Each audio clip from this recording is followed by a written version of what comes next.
Damas y caballeros, los belicistas continúan. Estoy aquí con Ho Chi Putin, estuvo en China. Así que, ¿qué pasó después de que Trump estuvo en China para prometer que todo sería genial y para decir que no quería hablar sobre Taiwán y para que China le mostrara que no son solo una fábrica o un centro comercial, sino que son una civilización más grande y hermosa que todo lo que haya visto? Así que Putin también fue a China. Hubo algunos acuerdos comerciales, hubo algunos acuerdos seguramente también sobre seguridad, y al mismo tiempo sabemos que, por ejemplo, Rusia entrena con soldados chinos en defensa antidrones, así que esta cooperación se está profundizando. Hochi, tú lo estuviste viendo, ¿puedes decir algunos detalles sobre esta visita o cómo estuvo enfocado todo en general? Porque escuché que cuando Trump llegó a Pekín fue algo grandioso, mientras que cuando llegó Putin fue más bien como cuando llega alguien importante, pero no tan espectacular. Mientras que cuando llegó Putin fue algo así como cuando llega Macron. Entonces, ¿cómo se veía? Ah, si lo describes bien, no se veía tan atractivo como cuando llegó Trump, pero eso solo es porque China sabe muy bien lo que hace. China sabe que Trump está muy fascinado consigo mismo, con la grandeza y desplegar todos los honores y hacer alarde de poder, así que simplemente le montaron un espectáculo. Si China se va a beneficiar de eso, Trump está complacido. Todos están felices. Ujú. Con Putin no es necesario hacer un gran espectáculo, así que su llegada fue, diría yo, normal. Más modesto, pero no fue como cuando llega Ursula von der Leyen, que de hecho la llevan en autobús, ¿verdad? Fue algo respetuoso. No se salía de lo normal. Sí. ¿Y puedes decir algo sobre los acuerdos que se firmaron más específicamente? Porque sabemos que hubo algo relacionado con la energía y otra cooperación industrial. En cuanto a la energía, noté que las conversaciones se centraron principalmente en fortalecer nuevas fuentes de energía y la producción de energía. Ajá. Y luego sobre el aumento del comercio de materias primas, principalmente de Rusia a China.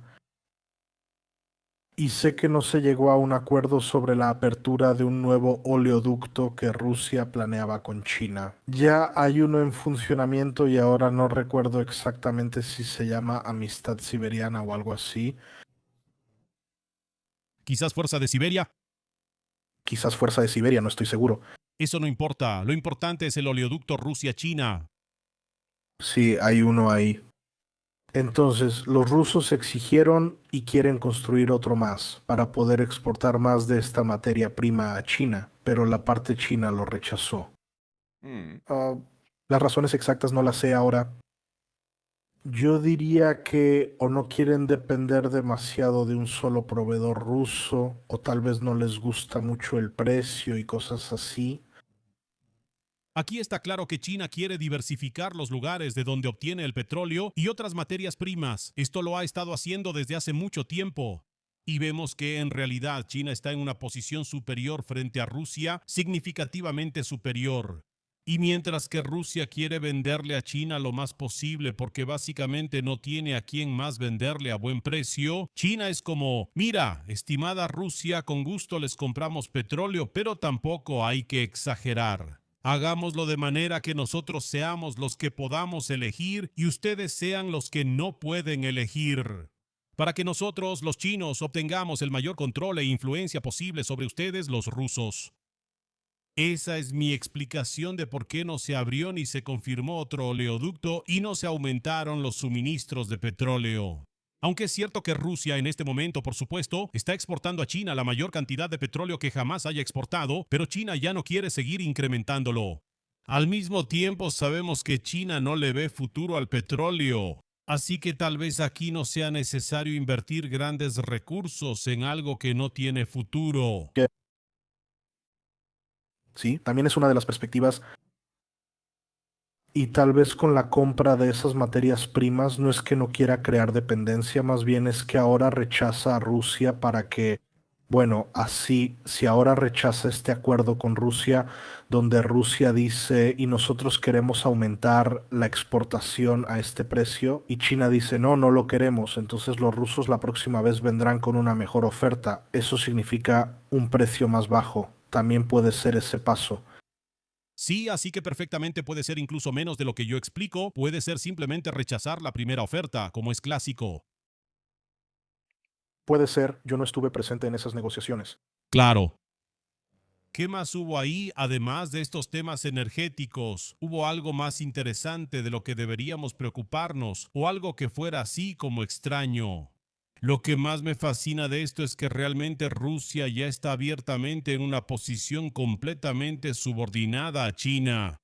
Y me parece que cada día es una vergüenza más grande para los rusos y una sumisión cada vez mayor. Sí, Lo veo muy parecido.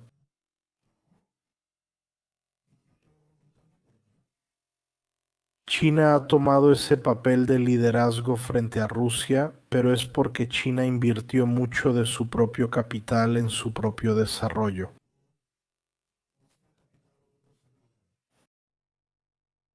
Mientras que en el caso de Rusia y la economía rusa hubo un enorme problema de saqueo de empresas, oligarcas y así sucesivamente, que simplemente antes de que todo el dinero llegara a las finanzas, empresas, oligarquía y así sucesivamente, que simplemente todo el dinero llegó a donde debía llegar. Si tomamos el caso de China, China ha sido una dictadura de un solo partido durante muchas décadas.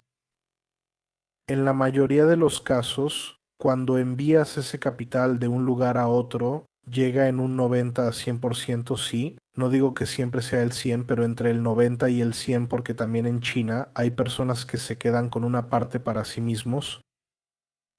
la verdad, yo sería cauteloso con eso porque por lo que sabemos, en China hay bastante corrupción entre las altas esferas. Simplemente no se aborda y en el momento en que necesitas quitar a esa persona es cuando se empieza a tratar el tema. Es algo similar con la evasión de impuestos. Bueno, sí, la corrupción entre los de más alto nivel suele ser grande, pero se trata de la eficiencia de ese capital. Cuando en China dijeron necesitamos mejorar la situación económica del país, simplemente tomaron el dinero y redirigieron el flujo de ese dinero a un sector específico que necesitaban impulsar hacia arriba. Ujú. Y no es así. No es que en este momento China está en la cima porque Estados Unidos está dirigido por un completo incompetente y porque Rusia cometió un error histórico al invadir Ucrania. Simplemente el clásico estilo chino, no hagas nada y ganarás. ¿Acaso leíste la teoría de la guerra? Eso no lo he leído tal vez. Es difícil decirlo. Tal vez lo leí, pero no en formato de libro. Sin embargo, suenas como si estuvieras de acuerdo con mi afirmación. Sí. Dobrze. Así que más que China sea genial y haga las cosas bien, todos a su alrededor hacen tonterías y China simplemente siempre se aprovecha de eso de alguna manera. Por supuesto, ella tiene un montón de sus propios problemas, pero a mí personalmente me parece que ahora estas dos visitas de Trump y Putin en tan poco tiempo da la impresión de que los subordinados lamebotas están yendo a ver al emperador, a tener audiencia. No estoy diciendo que sea así, solo digo cómo se percibe, cómo parece. Todavía podría venir Úrsula y estaría completo, gracias. Entiendo, tal vez es el estilo en el que China quiere presentarse a sí misma, Sí, definitivamente. que entonces los grandes estadistas, los grandes líderes mundiales, tienen que o vinieron a China para negociar con ella, si no es ya en alguna posición como de superioridad, entonces al menos, por ejemplo, como de igual a igual, lo cual, por ejemplo, podemos ver con Estados Unidos y para China eso será una enorme victoria. Y también me gustaría corregirme a mí mismo, se trataba del libro El arte de la guerra de Sun Tzu. El arte de la guerra, claro, ese lo he leído, por supuesto. Bien, sigamos. Rusia desplegó armas estratégicas al final del ejercicio nuclear, según Moscú.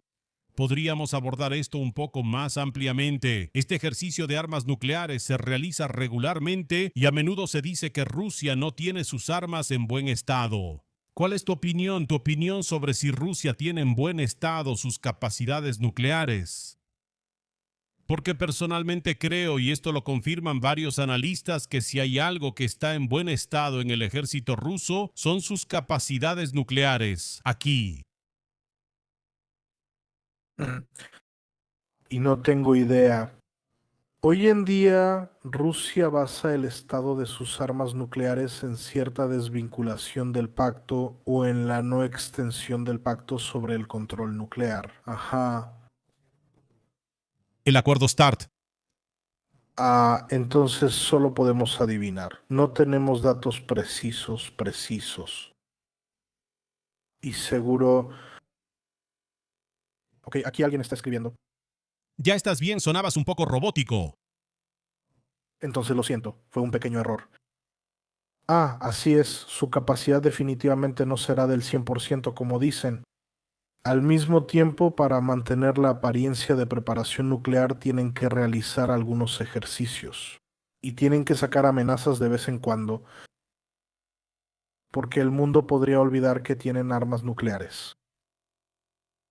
Y al mismo tiempo, su propia concepción de las fuerzas nucleares requiere que mantengan esas fuerzas de alguna manera, y esto es un ejercicio unilateral o unilateral anual y suele ser muy regular. Sí, por tu voz escucho bastantes dudas sobre la capacidad del programa nuclear y las fuerzas nucleares de la Federación Rusa. La verdad, no me haría ilusiones de que esté en mal estado. Porque la defensa de Rusia, siendo Rusia un país nuclear y una potencia nuclear, se basa precisamente en las armas nucleares. En este momento, si llegara a pasar, Dios no lo quiera, para Rusia, que China atacara Siberia, pues obviamente lo primero que pasaría es que destruirían los puentes que cruzan los ríos más grandes de Rusia, que están precisamente en Siberia. O más bien, separan la Rusia europea de Siberia. Y eso significaría la absoluta incapacidad de los rusos para llevar una fuerza militar decente allí en poco tiempo. Porque esos ríos rusos no son ningún arroyito, no son ningún Elba, no son ningún pequeño Dnieper. Esos son ríos realmente gigantescos que de ancho pueden tener simplemente varios kilómetros. Sí, y en ese momento es muy difícil construir un puente de pontones, transportarlo en transbordadores. Eso es exactamente lo que lo hace muy complicado. Así que en ese sentido, las armas nucleares son extremadamente importantes para Rusia, porque solo gracias a las armas nucleares Rusia puede preservar su extensión territorial y sus fronteras. ¿Verdad, mi? Porque nada, excepto las armas nucleares y los sistemas de lanzamiento de armas nucleares, puede darle a Rusia la capacidad de responder con fuerza, de responder con dureza al enemigo, de responder a un ataque. Yo para nada estoy minimizando eso. No solo Rusia, sino también otros países que tienen armas nucleares o que tienen algún arsenal nuclear o la capacidad de lanzar o de llevar un arma nuclear a algún lugar. Así que basan su defensa y toda su doctrina en la disuasión nuclear. Rusia tiene el más grande. Sí, Rusia tiene el más grande. Ahí es donde es más notable. Sí, por ejemplo, me parece que China tiene una infraestructura lo suficientemente masiva como para poder proteger su territorio. Yo más bien me refiero a esa división histórica del mundo bipolar. Sí, cuando Rusia y Estados Unidos tenían la misma doctrina de destrucción mutua asegurada, y eso en realidad resultó en que ninguno de esos países lo usara, porque sabían que si una parte lo usaba, automáticamente la otra parte también lo usaría y nadie ganaría. No. Así que, de hecho, mantener o intentar mantener el arsenal nuclear es un intento de disuadir a otras fuerzas de facto enemigas o cuasi enemigas.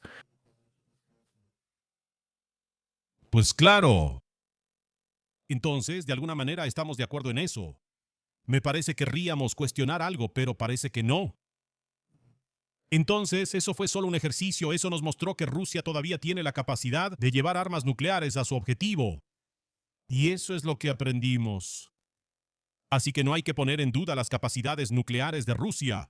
Más bien, yo pondría en duda la voluntad de Rusia de usar armas nucleares, porque la voluntad de Rusia de usar armas nucleares es algo un poco diferente de la capacidad nuclear de Rusia, especialmente en lo que respecta a la guerra en Ucrania, pero también, por ejemplo, en el caso de que la OTAN se defendiera o que Estonia se defendiera con algún tipo de ataque defensivo contra ataques propagandísticos o experimentales de Rusia en Narva, en las islas de Estonia o en Suval. Bien, y la última noticia que es bastante interesante y seguro que tienes algo que agregar es que Bielorrusia se está preparando para la guerra, según afirma Lukashenko, que Ucrania ha movilizado su ejército. ¿Qué pasó? ¿Por qué están movilizando? ¿Quieren atacar? Porque también tenemos información de que los ucranianos, por ejemplo, están reforzando la defensa en el norte, que tienen la sospecha de que alguien podría intentar ir por Kiev de nuevo. Entonces, ¿qué opinas? Sé exactamente a qué te refieres. El presidente ucraniano o su oficina publicaron varias entrevistas donde afirman que, según la información de los servicios de inteligencia, los rusos tienen varias opciones por donde podrían atacar de nuevo, o no solo atacar de nuevo, sino también abrir nuevas rutas de ataque desde donde podrían atacar a Ucrania para debilitarla, para aliviar otro frente. Pero eso lo sabemos desde el principio de la guerra. Y al mismo tiempo sabemos que en el territorio de Bielorrusia hay soldados rusos y que Bielorrusia permitió a los soldados rusos atacar desde su territorio. De todos modos, aquí ahora estamos hablando de Bielorrusia, donde, según yo y según lo que he visto y escuchado, la probabilidad de que Bielorrusia se involucre en la guerra en Ucrania es prácticamente nula. Se dice que está cerca de cero. ¿Sí? ¿Por qué? Digo, Que porque Bielorrusia y la dictadura bielorrusa se sostienen en el ejército. En el momento en que el ejército estuviera mayoritariamente fuera del propio país, ese régimen perdería apoyo porque la policía no es lo suficientemente fuerte para mantenerlo. Y al mismo tiempo quiero añadir que ah, aquí se me olvidó la palabra, que esa movilización en realidad no involucró a toda la nación, sino que solo afectó a ciertos reservistas y a ciertas partes del ejército. Eso significa que ni siquiera fue una movilización total. así que se podría decir que se trata de un simulacro de movilización. Quizá un simulacro de movilización, pero más bien se trata de que el ejército bielorruso está muy atrasado y ahora está intentando avanzar un poco. Eso también puede ser parte de ello. ¿De qué manera la movilización podría ser parte de la modernización? Y eso que no solo tienen que modernizar la tecnología, sino que también deben modernizar los procedimientos. Ujú. Eso significa que cuando ocurre una catástrofe, tienes procedimientos que tienen varios años, pero las catástrofes no suceden igual y de alguna manera evolucionan. Eso significa que incluso nuestro ejército, en el transcurso de algunos años o décadas, tiene que actualizar varios procedimientos. Muy bien, pues muchas gracias por ponernos en contexto sobre lo que pasó en China, lo que Putin discutió con Xi, sobre la disuasión nuclear y también sobre Bielorrusia. Esto fue más bien un breve resumen de lo que sucedió. Lo más importante de todo fue precisamente la visita de Putin a China, porque nos muestra claramente la posición subordinada en la que se encuentra la Federación Rusa frente a China. Y se podría decir que tal vez Donald Trump estuvo en una posición subordinada similar a la de Vladimir Putin. Es difícil decir quién fue más servil ante el presidente chino y con quién obtuvo más rédito mediático. Yo diría que al final los consiguió con Trump. ¿Tú qué opinas? Sí, definitivamente los consiguió con Trump. Consiguió más rédito mediático con Trump que con Putin. Al fin y al cabo, en China ya están acostumbrados al servil Putin, así que así es. El presidente estadounidense fue después de mí. Así es. Sí, veremos cómo sigue esto. Y con esto, daría por terminado lo de los agitadores de guerra por hoy. Si quieren ver la grabación completa, incluyendo el debate con los espectadores, entonces en Giro o con la membresía, ahí lo encontrarán. Además, por supuesto, pueden echar un vistazo a otros videos, así que sigan viendo, únanse a los streams porque nosotros seguimos adelante.